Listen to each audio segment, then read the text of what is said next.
Assalamualaikum warahmatullahi wabarakatuh. Para pemirsa yang dirahmati Allah, syukur alhamdulillah yang mana kita pada kesempatan kali ini selalu diberi kesehatan dan diberi rezeki lancar, dan semoga kenikmatan tadi bisa mudawamah min hadhihi sa'ah ila yaumil qiyamah.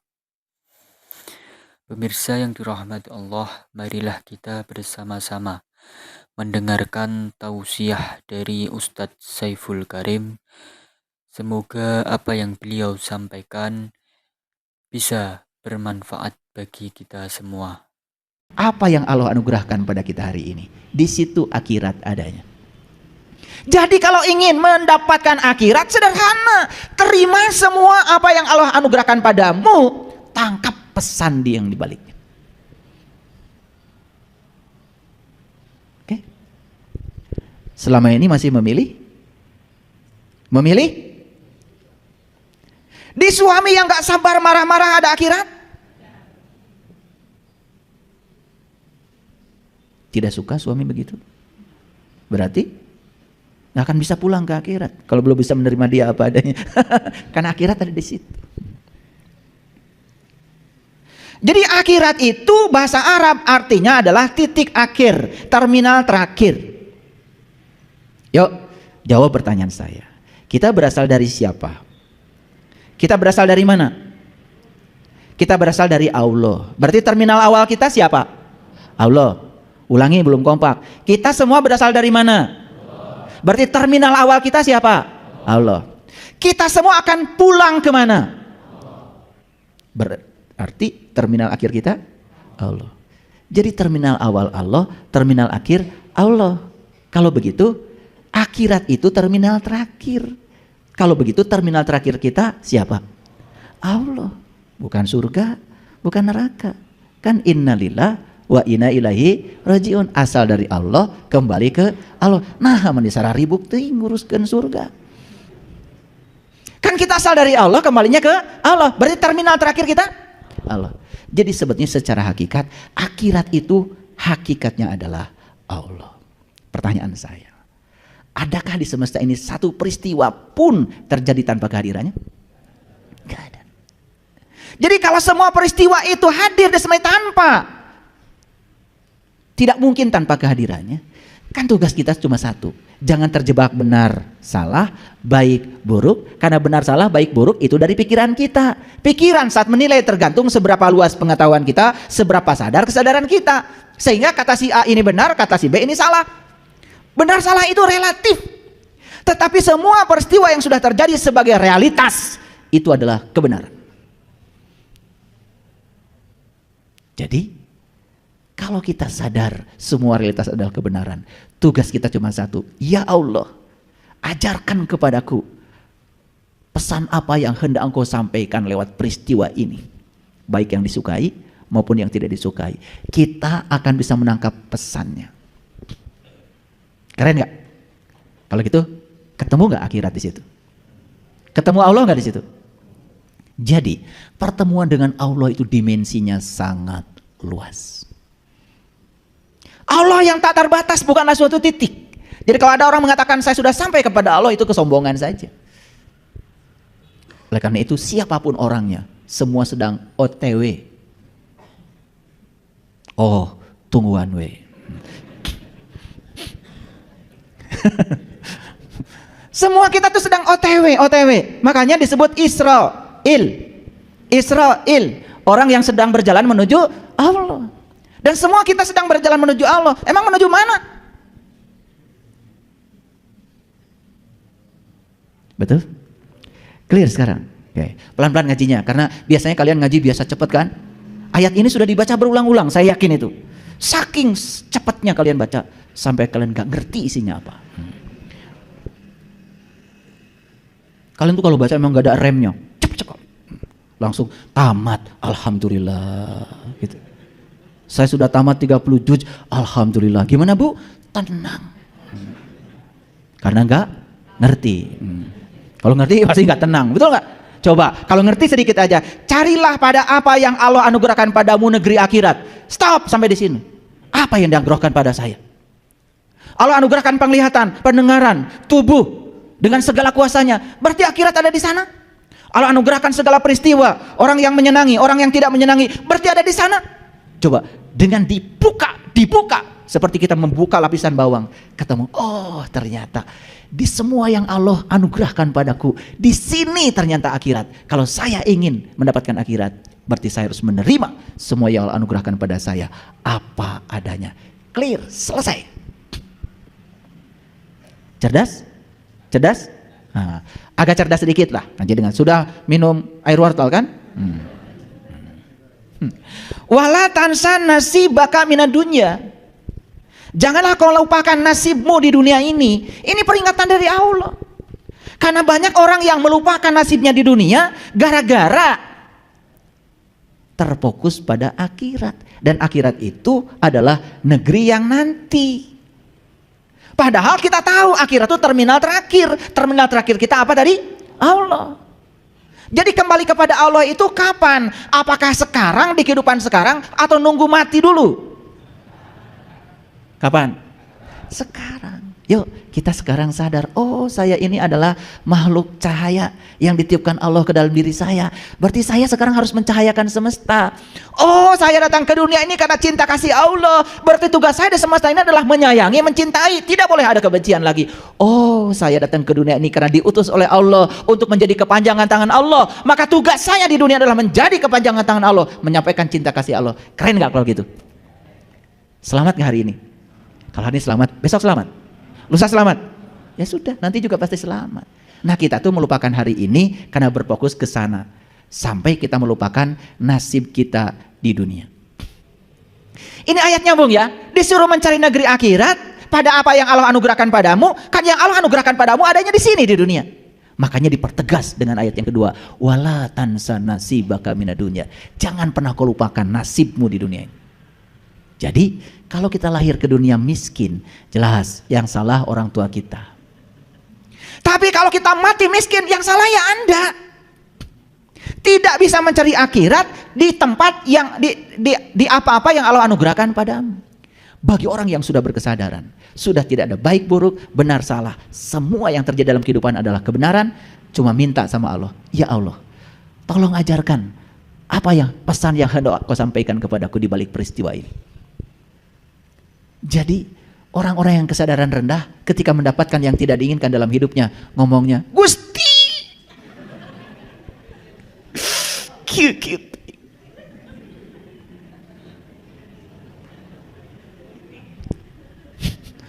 Kari tuai maraneh. Ya dijawab sama Allah. Aku sudah anugerahkan penglihatan, pendengaran, napas. Aku sudah anugerahkan tubuh yang sempurna. Kenapa orang lain bisa, kamu tidak bisa? Kenapa orang lain nasibnya bagus-bagus saja, kamu begitu? Aku menyediakan rezeki yang sama buat semua orang. Aku menyediakan ilmu yang sama buat semua orang. Aku menyediakan kebahagiaan yang sama buat semua orang. Bukan salahku, kata Allah, bukan salahku. Salahmu mengambil dariku yang tidak tepat. Jadi harusnya hidup ini menakjubkan. Harusnya hidup itu menakjubkan. Kenapa sakit? Karena jiwa kita kotor. Kenapa sakit? Karena mental kita kotor. Subconscious mind kita kotor. Apa saja dipikirin, apa saja dimasukkan ke sini, ya sakit.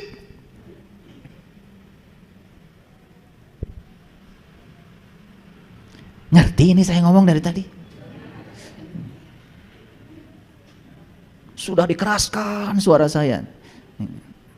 Saya nggak, gaya saya memang begini, nggak bisa di itu. Kalau dari dorongan dari dalam harus bicara tegas, ya saya ngomongnya tegas. Karena itu udah bukan maunya saya. Syaratnya apa kata Allah? Wa ahsin kama ahsanallahu ilaik. Berbuatlah kamu sebagaimana Allah berbuat baik kepada kamu. Lihat cara Allah berbuat baik kepada kita. Lihat.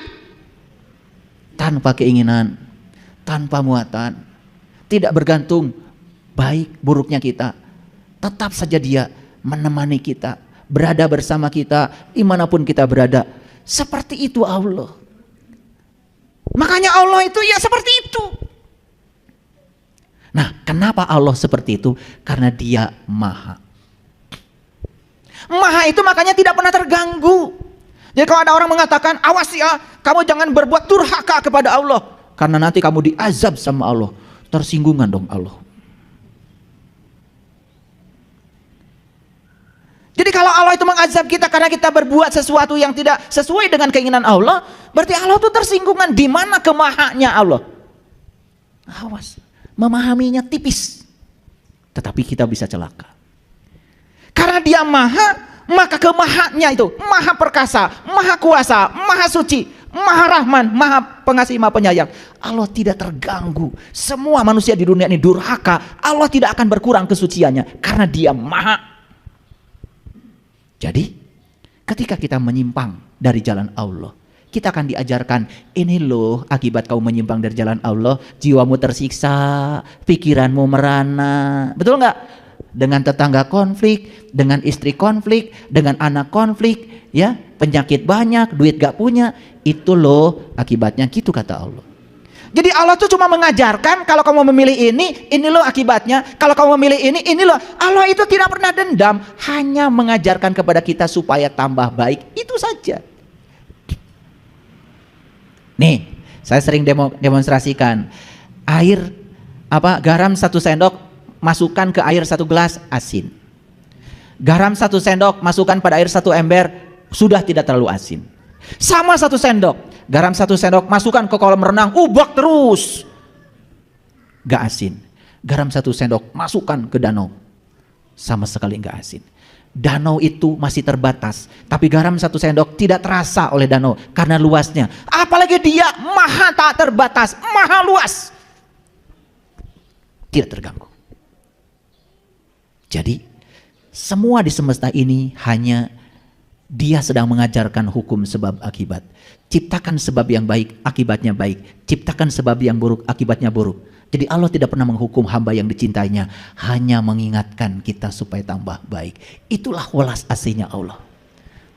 Itulah pentingnya kita makrifat kepada Allah supaya akhlak kita benar. Apa itu akhlak? Akhlak adalah kenyamanan dalam kontradiksi. Apa? Kalau kita nyaman dalam situasi yang kalian inginkan, kan gak usah ditanyakan lagi. Tapi tetap nyaman walaupun dalam kontradiksi, itu tanda akhlaknya sudah mulia. Makanya Allah nyaman saja walaupun di semesta banyak kontradiksi. Karena semua kontradiksi yang diciptakan oleh manusia akan kembali kepada manusia itu sendiri, tidak kepada Allah. Clear? Ini ngaji tauhid ya, hati-hati. Setiap kata-kata saya renungkan, ya, camkan. Nah, kemudian Allah mengatakan wala tabgil fasada fil ar. Ini ayat-ayatnya keren. Dan carilah pada apa yang telah dianugerahkan Allah kepadamu negeri akhirat. 1. Janganlah kau lupakan nasibmu di dunia ini. Awas. Karena kita datang ke dunia ini untuk ikut berkontribusi mempercantik dunia yang sudah cantik ini. Makanya leluhur kita merumuskan dalam satu ajaran leluhur, memayu hayuning bawono, mempercantik semesta yang sudah cantik ini. Makanya Allah bilang wala tabgil fasada fil ar. Jangan bikin kerusakan di muka bumi. Bumi kita ini selama 1200 tahun terakhir mengalami peningkatan suhu yang sangat luar biasa. Bahkan di belahan bumi sana ada yang sampai 62 derajat Celcius. Kalau air itu setengah mendidih itu 50 derajat Celcius. Sudah mendidih itu mencapai sekitar 85 sampai 100 derajat Celcius tergantung tekanan atmosfer. Tidak selalu air mendidih itu 100 derajat Celcius, tergantung tekanan atmosfer. Di Bandung air sudah mendidih walaupun baru suhu 85 derajat Celcius karena tekanan atmosfer di Bandung kurang dari 1 atmosfer, 69 cm raksa. Pusing kan? Pusing kalian. Ngomong gitu aja kalian tuh pusing. Tapi suka sok tahu. Nah, bumi kita itu sudah mencapai suhu 60 derajat Celcius. Kenapa? Kenapa? Karena ulah manusia itu sendiri. Dulu zamannya nabi kita, Nabi Adam, Nabi Ibrahim, Nabi Musa, ya. Tubuh manusia itu dulu di zamannya itu tinggi-tinggi, besar-besar. Jadi leluhur kita juga tuh yang ngangkat batu di Candi Borobudur, nggak pakai forklift, itu mungkin badannya itu gede-gede. Dan kenapa leluhur kita badannya gede-gede? Karena jumlah oksigen di atmosfer ini saat itu masih di atas 45 derajat. 45%.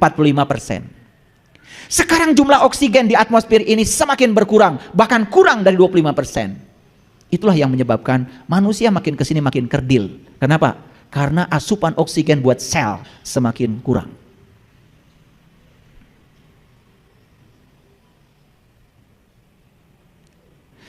Makanya ayat ini mengatakan wala tabgil fasada fil ardh. Kamu jangan bikin kerusakan di muka bumi. Maaf.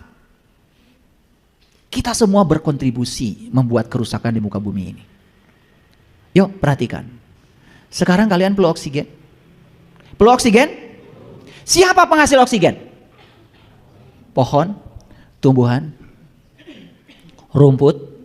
Satu helai daun itu menghasilkan ya puluhan liter oksigen dalam sehari. Apa yang kita keluarkan dari napas kita? Racun, namanya karbon dioksida. Dan karbon dioksida ini karena kebaikan para pohon itu dimakan oleh pohon, diproses oleh pohon, sebagian jadi karbohidrat, sebagian jadi unsur-unsur yang menguntungkan manusia. Dan efek sampingnya dari proses fotosintesa itu adalah oksigen. Hebat tuh pohon. Jadi racun yang kita keluarkan itu diserap oleh pohon, kemudian diproses dengan sinar matahari dan air, karbon dioksida plus H2O plus sinar matahari dihasilkan yang namanya karbohidrat. Efek sampingnya adalah oksigen dan air. Itu yang disebut dengan peristiwa fotosintesa. Oksigen yang dikeluarkan itu diambil lagi oleh manusia. Bayangkan, kita ngasih pohon karbon dioksida, sementara pohon ngasih oksigen sama kita. Jujur ya, sayang sama pohon. Lihat pohon kering di musim kemarau, ada keinginan buat menyiram? Ada? Waras berarti. Lihat rumput kering, kita minum di depan rumput. Bagi dong sebagian dari situ. Makanya saya kemana-mana kalau ada acara itu kan suka dibagi cup mineral itu. Saya tuh suka pengen nangis kalau lihat cara kalian minum itu. Tusuk, taruh, ngambil lagi, tusuk, taruh, berantakan aja. Sudah berantakan, airnya juga. Itu pohon sedang teriak, tolong dong. Kamu dikasih tangan oleh Allah, sementara aku tidak dikasih tangan. Aku tidak bisa mengambil air itu, tolong dong.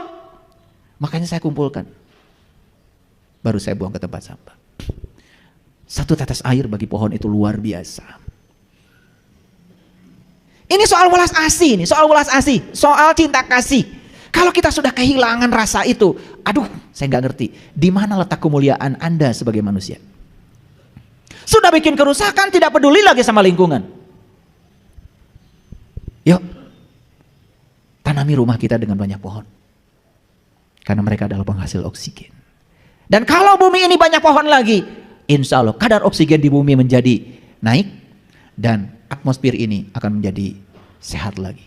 Bayangkan, apakah kita bangga ketika ibu kota kita, ibu kota negara itu dijuluki sebagai ibu kota terkotor. Kualitas udaranya di dunia ranking 1 coba. Jika tuh ranking hiji atau nukitu. Apa bangganya kita menjadi kota terkotor di dunia dengan polusi udara yang tidak sehat buat tubuh kita. Subhanallah. Dan ini semua juga teguran buat kita semua, bukan? Ya, oke. Innallaha la yuhibbul mufsidin, karena Allah tidak suka pada orang yang bikin kerusakan. Yuk. Pernah nggak mangkas pohon di depan rumah? Besok tumbuh lagi? Siapa yang mangkas? Kamu. Siapa yang menumbuhkan? Allah. Pernah nggak kita nanam bunga, nanam pohon depan rumah? Setelah itu ditinggal. Siapa yang menumbuhkan? Allah. Sadar nggak? Sebetulnya Allah itu tidak pernah memberikan label pada dirinya yang maha merusak, yang maha menghancurkan, tidak ada. Yang ada adalah Dia maha memelihara, Dia maha terjaga, Dia maha pencipta. Betul apa tidak? Jadi lucu aja kalau ada orang mengatakan dunia ini akan dihancurkan oleh Allah. Tidak, dunia ini akan dihancurkan oleh penghuninya. Ngerti maksud saya? Masa ya Allah menghancurkan? Allah tidak ada di Asmaul Husna mengatakan dirinya maha penghancur kok. Dia itu maha menumbuhkan, maha menjaga, maha memelihara, dan luar biasa. Yuk sekarang saya lanjutkan dulu. Sekarang kita lihat ayat ini. Tadi saya bilang awal Allah, akhir juga Allah. Setuju? Nah, Allah bilang dalam Quran surat Al-Hadid, wal awalu wal akhiru wad dhahiru wal batin. Dialah yang awal, dia yang akhir, dia yang dohir, dia juga yang batin. Apa yang dapat kita ambil dari sini?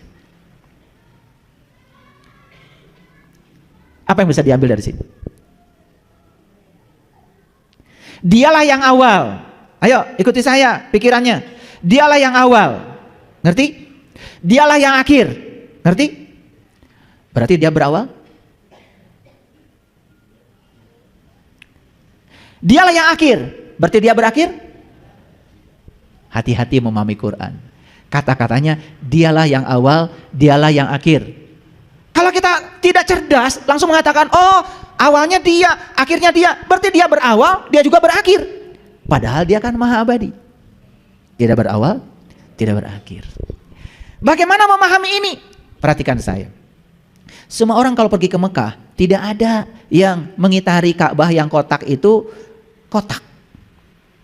Kan Ka'bah itu kotak, tetapi tidak memutarinya itu ke sini, belok sini, gitu enggak ada. Semua orang yang haji atau umroh ketika tawaf memutari Ka'bah itu lingkaran. Masih ingat lingkaran? Coba. Waktu bikin lingkaran, pakai jangka. Bagian yang jarumnya tusukan ke kertas, bagian pensilnya diputar dengan tahan napas. Kalau jarak dari pusat ke ujung ini tidak berubah, kalau jarak dari pusat ke ujung itu tidak berubah, pastikan titik awal bertemu titik akhir.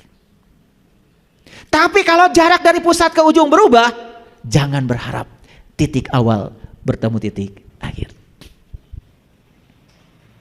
Ketika titik awal bertemu titik akhir, kalian akan bingung, dari mana tadi saya berawal ya?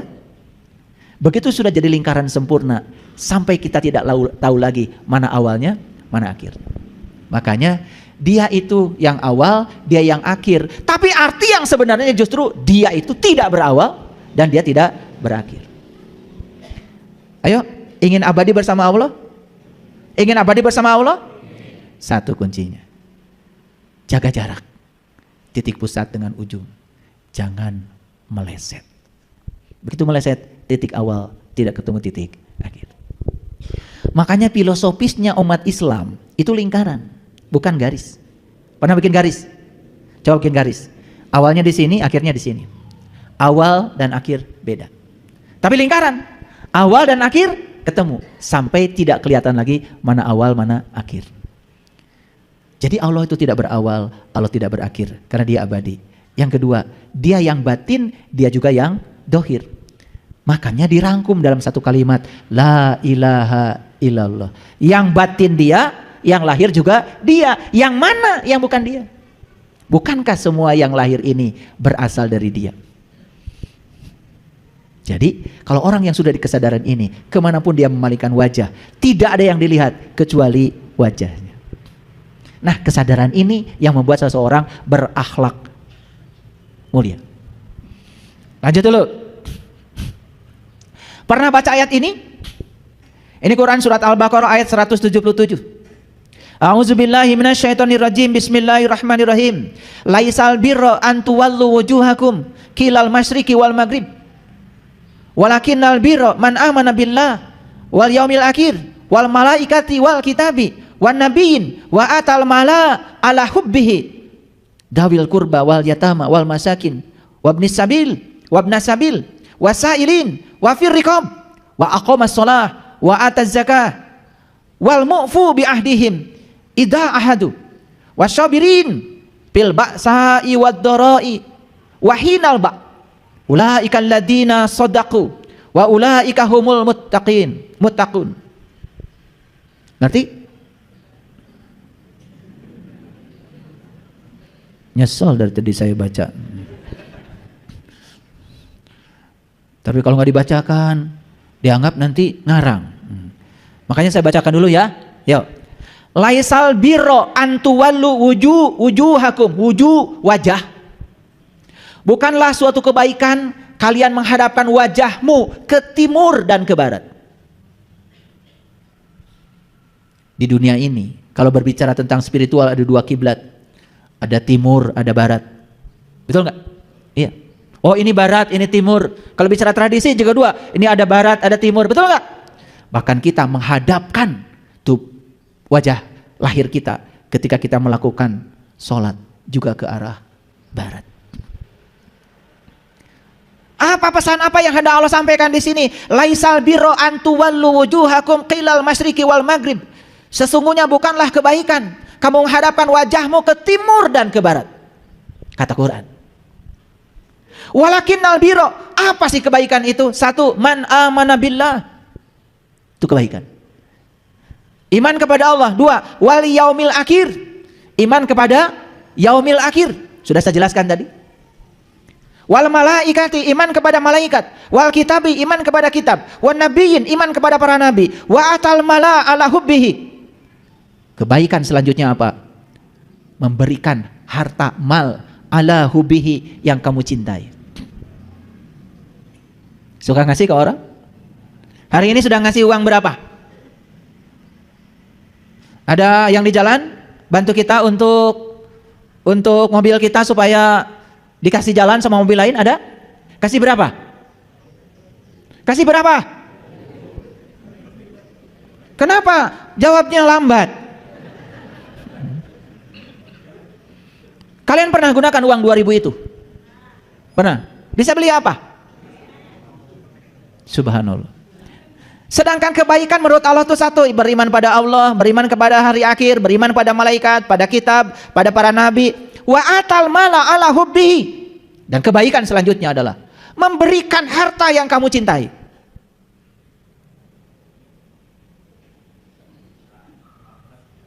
Jadi disebut memberi itu kalau kamu memberi yang kamu cintai. Kalau kamu memberi yang tidak berguna lagi pada kalian, itu bukan pemberian. Itu buang sampah dengan berwajah dermawan. Makanya ngasih ke orang itu yang pantas. Yang pantas. Saya kasih tahu ya, kasih 10.000, kasih 5.000, ya dari 2 pemberian itu sudah 10.000, nasi padang 1 bungkus itu. Kan banyak tuh nasi padang, serba 10.000. Sepatu yang sudah tidak kamu pakai lagi, gak usah dikasih orang.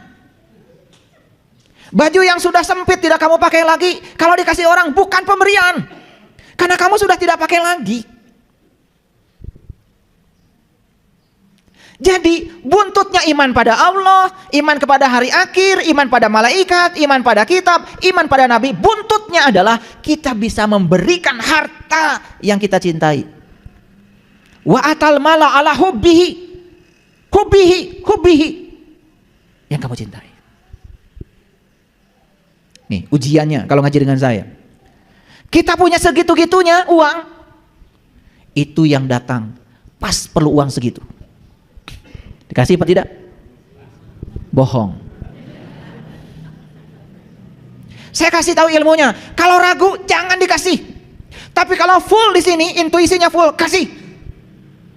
Itu yang disebut dalam Quran, akan aku lipatkan 700 kali. Kalau Allah dijadikan sebagai kekasih, jangan jadikan Allah sebagai mitra dagang. Tapi kalau kamu kasih dengan harapan, ada harapan, Allah mengalihkan 700 kali, bangkrut. Kalau mau ngasih, ngasih saja. Sang kekasih yang akan mengurus. Dan setiap pemberian kita selalu bermuatan. Supaya orang lain baik sama saya, supaya orang lain hormat sama saya, supaya orang lain berterima kasih pada saya, supaya orang lain menyanjung saya sebagai dermawan, begitu? Bukan kebaikan. Dan agama itu latihan, para sahabat, latihan. Jangan terlalu banyak bicara kebaikan, lakukan. Makanya di komunitas saya, berbagi itu setiap. Begitu tadi uraian dari Ustadz Saiful Karim. Semoga apa yang disampaikan tadi bisa menjadikan tambahan pengetahuan bagi kita. Yang akhirnya apa yang kita lakukan utamanya dalam masalah ibadah kita menjadi sempurna. Demikian dari kami, kurang lebihnya mohon maaf. Wassalamualaikum warahmatullahi wabarakatuh.